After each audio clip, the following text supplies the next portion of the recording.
अपने गमों और परेशानियों को सीने में दफन कर दो। अगर उन्हें चेहरे पर सजाओगे तो कमजोर हो जाओगे। तुम्हारी वजह से अगर कोई बेसुकून हो जाए तो याद रखो तुम जालिमों में से हो। बहुत से रिश्ते खत्म होने की वजह यह भी होती है कि एक सही बोल नहीं पाता, दूसरा सही समझ नहीं पाता। किसी की बेटी की जिंदगी खराब करना एक कर्ज है जो एक ना एक दिन आपकी बेटी को अपनी जिंदगी से अदा करना पड़ता है।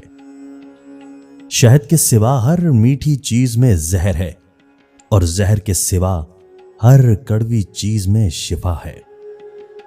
दोनों सूरतें यकीन की हैं, बस अंदाज अलग होता है। कोई अल्लाह पर छोड़ देते हैं, कुछ अल्लाह के लिए सब कुछ छोड़ देते हैं। अगर कभी आपका दिल बिला वजह ही बेसुकून हो जाए तो जान लेना कि आपकी रूह अल्लाह का जिक्र मांग रही है।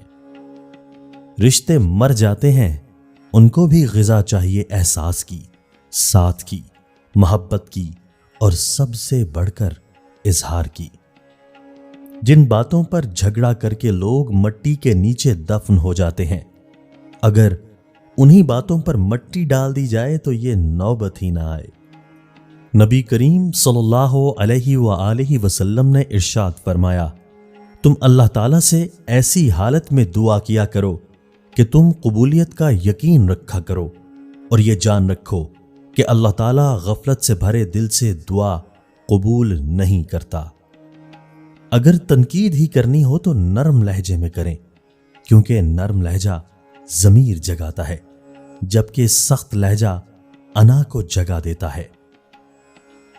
दोस्तों, अगर आपको हमारी वीडियोस अच्छी लगती हैं तो हमारे चैनल को सब्सक्राइब करना मत भूलिए, बेल आइकन को प्रेस कीजिए और लाइक कीजिए और हमारी वीडियो को दोस्तों के साथ शेयर करना मत भूलिए। शुक्रिया।